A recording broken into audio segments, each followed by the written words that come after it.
Welcome to the Mindfulness Meditation Podcast. I'm your host, Dawn Eshelman. Every Wednesday at the Rubin Museum of Art in Chelsea, we present a meditation session led by a prominent meditation teacher from the New York area.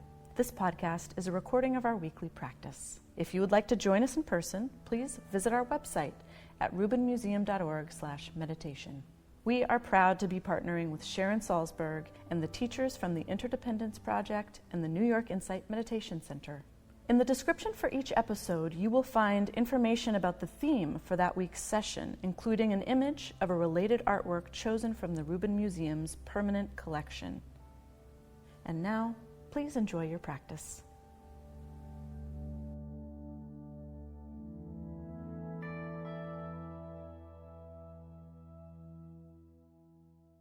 It's a delight, as always, to have Sharon Salzberg in the house. And as you know, she is the co-founder of the Insight Meditation Society in Barre, Massachusetts. She's been studying and teaching for over 45 years, and she's the author of some fabulous books, many of which you can find upstairs in the shop. And that includes her most recent book, Real Happiness at Work. Please welcome Sharon Salzberg.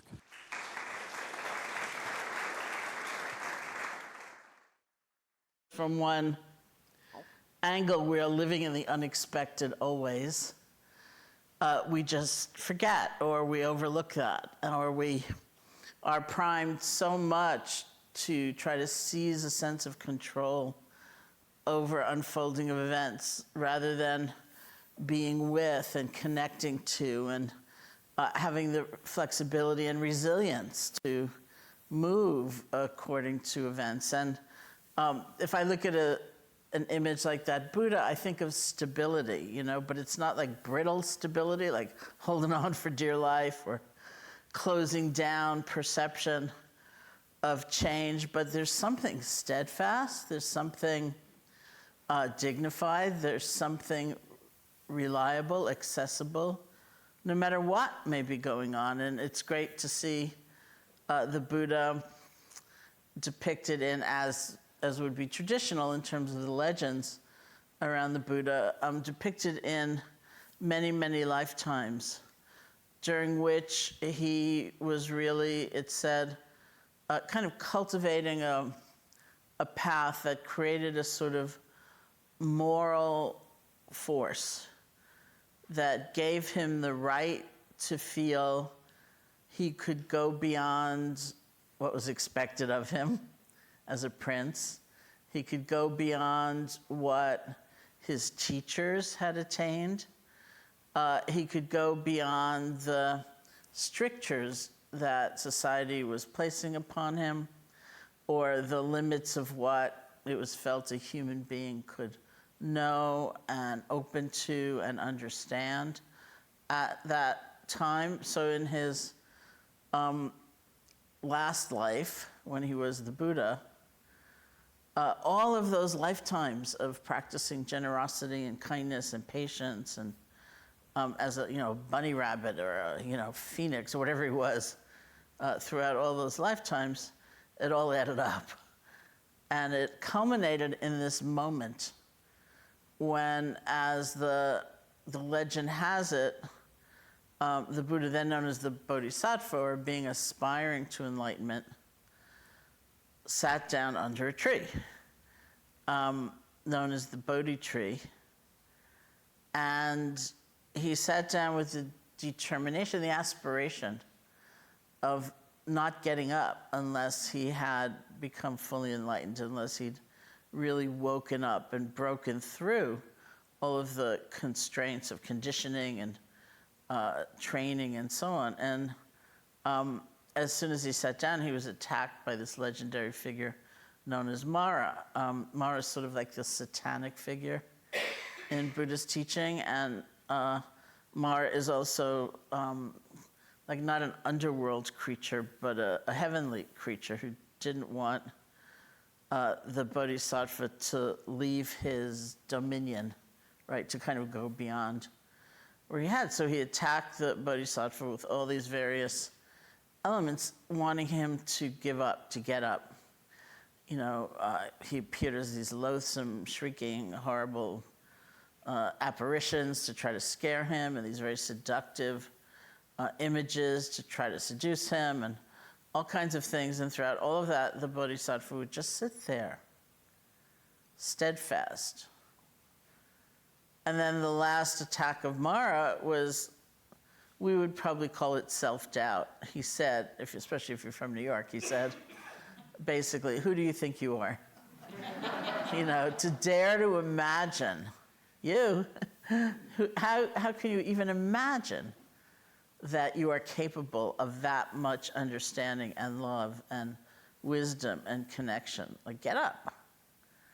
And that's when in many images you'll see everywhere in Buddhist art, the Bodhisattva reached his hand over his knee and touched the earth and asked the earth itself to bear witness to all of the lifetimes in which he had practiced generosity, morality, patience, all of these, truthfulness, all of these qualities, so that he wasn't there kind of empty-handed. He had resource. He had a sense of belonging that was crafted out of the integrity of those efforts. And he touched the earth and said the earth shook in bearing witness to those lifetimes. Mara realized he was defeated, and he ran off into the night, and the Bodhisattva sat through the night and was fully enlightened at the appearance of the first morning star at dawn. And so 2,600 years later, as a consequence of that stick-to-itiveness, here we are in Chelsea, or is it the Flatiron where we are? Here we are, right? All these years later, in another whole place, because of that moment, right? Just hang in there. You have the right to be there. So for any of us in any situation, that is part of what we search for. Like, where is our integrity? What's that stability? What's that steadfastness that isn't going to be defined by present moment circumstance, but is also not, uptight and avoiding the reality of what one is experiencing right now. So, all kinds of imagery is used for that depiction of strength. It's like bamboo. It's flexible, but not really breakable. It's like space. The Buddha said very beautifully, develop a mind so filled with love it resembles space, that cannot be painted, cannot be marred, cannot be ruined, so open, so free, so unconfined. It's like if somebody was standing here in the middle of this room throwing paint around in the air, there's nowhere in the space the paint is going to land. Right? There's something about that much openness that also sustains us and gives us a kind of stability. The paint isn't going to ruin the space, even if it's a horrible, horrible color. So what is untainted? What's not defined? That's also where we rest our attention. We find that kind of stability, steadfastness, ability to hang in there through all of those taunts and threats and seductive efforts, whether it's a very personal Mara that we're facing today, or it's a more collective Mara that we're facing today.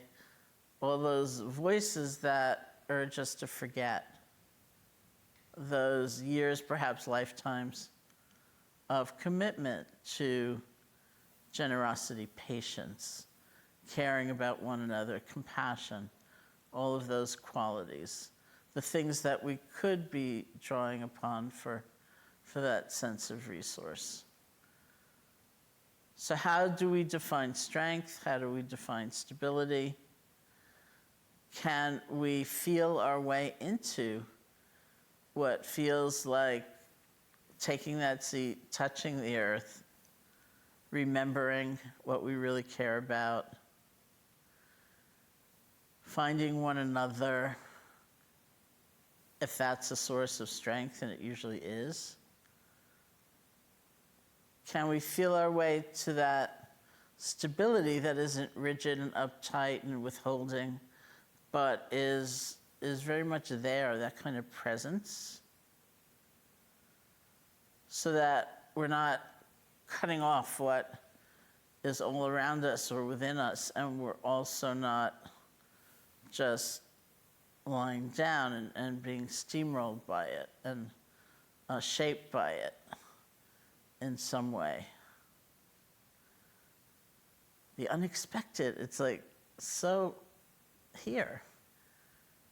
And sometimes I think we associate that notion only with that which is shattering and traumatic.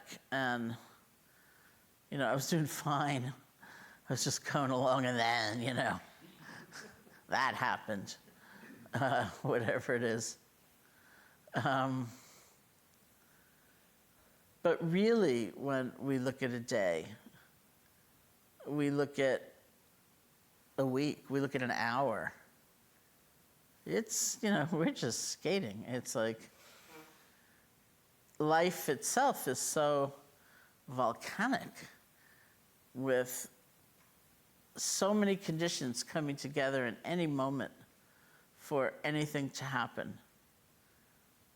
Nothing is independent, nothing is removed or remote from all of those causes and conditions. Like sometimes if I'm in a car driving back into New York City from somewhere, we get to the toll booth, which increasingly doesn't have human beings anymore, and it's got like that mechanical arm that lifts up. Sometimes I sit in the car and I look at that thing that needs to raise up, and I think, what goes into making that thing work? And what happens if it doesn't work? It's like we're sitting here, there are all these cars behind us sitting here. We are counting on this intricacy of things working. And some of you know, I'm in the process of buying a new car right now for my home in Massachusetts, and I discovered that I don't know how to drive a modern car because I have a 1999 car and it needs to be a four-wheel drive so I can get up the driveway and stuff like that. So, I sat in like a Subaru, and I don't know how to start a car without a key. That's a problem. And I just sat there, and the salesman started yelling at me like, step on the brake. And I thought, that stops the car. Why does that start the car? I don't get it, And when I'm used to when I want to know what's behind me, I turn around. I don't even know how I'm going to drive this next car. It's like, I guess I can always turn around if I need to. Life moved on without me. Well, I have the same old car. I've got to adjust. I've got to get with it at least to some degree, right? Everything is moving, it's changing, and every moment, all these conditions need to come together for something to work out, okay? Or it doesn't. It starts to fall apart. And this is our lives. It's true, always. And I think, this is the kind of time where it's very interesting to look back at what we have tended to do to be resilient, because resilience means meeting change, right? So what have we done? We've all needed resilience. We've all counted on something to give us perspective, let us have a break, not be so caught in the actual circumstance that we can't see beyond it in any way. So what have we looked toward? Any of us? And think about that. And then think about, even if you were to make a list of those things, whatever they are, think about the last time first of all, think about how you feel about them, if you do make a list. Because some things we may see on that list and think, that was terrific. Too bad I haven't done it in 3.5 years, right? Gone out in nature, for example, or something like that. There may be some things we put on the list, when we look at it, we think, that's pretty destructive, actually. That's kind of damaging. I think that would be well left behind if I find other tools and other strategies for making my way and finding that kind of stability. See how you feel about each of those, whatever they might be. Because we have them, we each have them, we all have them. And then think about what we're about to do together, of course, which is some meditation practice as something you add to that list, something you replace something on the list with, however it strikes you if you're inspired to, because in actually doing the meditation practice, this is what we're practicing. A kind of strength that's very supple, a sense of space, so that it's like spacious. No matter what's going on, we can have like kind of a bigger perspective about things, which isn't avoiding what's going on. It's really connecting to what's going on, but it's in that sense of a bigger arena. It's having that sense of immediacy and real presence that's not living so far into the future that not only are we dealing with real difficulty, we're dealing with, completely imagined difficulty, which is sort of like extra. That's extra stress. The process itself of meditation is like the lived reality of what we're talking about as that very particular kind of strength and stability as we face the true unexpected of everyday life. So let's sit together a little bit. Said right away, our posture reflects some of that sensibility. You want some energy in your body, but not like so much you're really stiff and uptight. You also want to be relaxed and at ease, but not like so at ease. You're just like waist slumped over, ready to fall over. So feel your way into what feels like a balanced posture to you.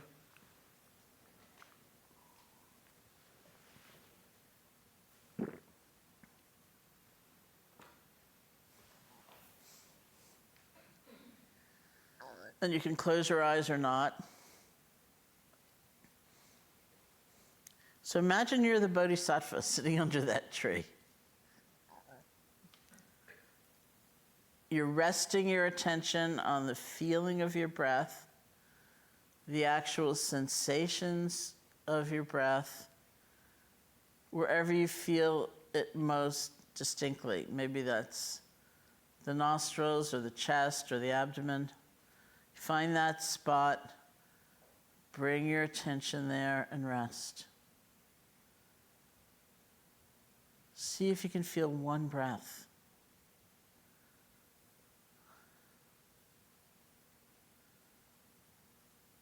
You don't need to look at what's already gone by. You don't need to lean forward for even the very next breath. It's just this one.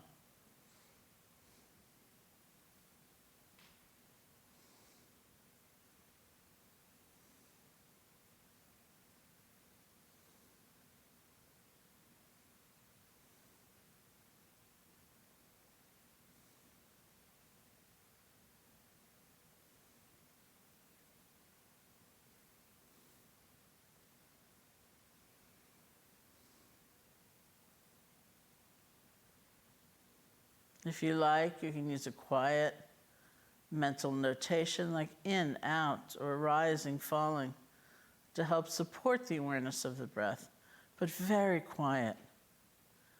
So your attention is really going to feeling the breath, one breath at a time. And as you sit there minding your own business, Mara strikes.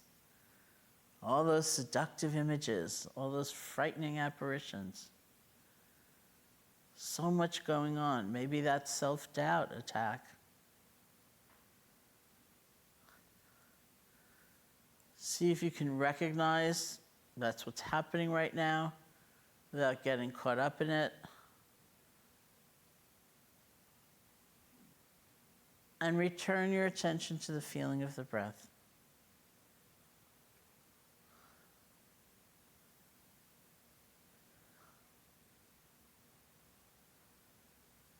And if you find you fall asleep or you get completely lost in thought or spun out in a fantasy, truly don't worry about it. We say the most important moment in the whole process is the next moment, after you've been gone, after you've been lost.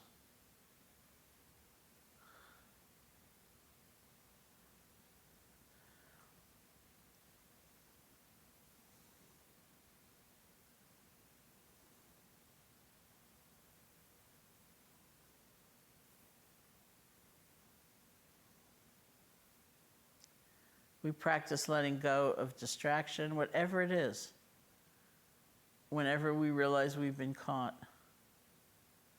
We let go gently and we return our attention back to that primary object, the feeling of the breath. We let go and we begin again, and we let go and we begin again.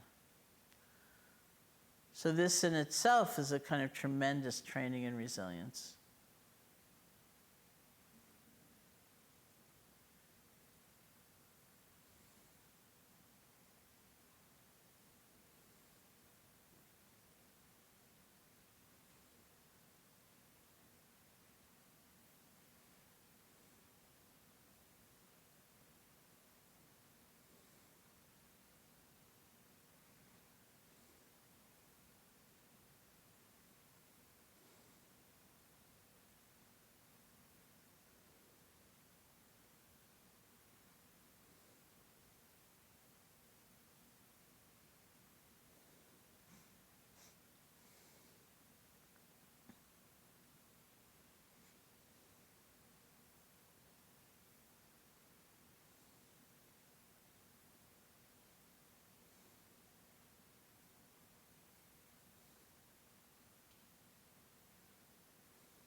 I want you to remember in this holiday season and beyond that no matter what's going on, you can breathe.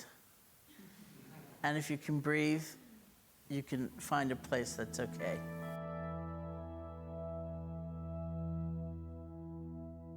That concludes this week's practice.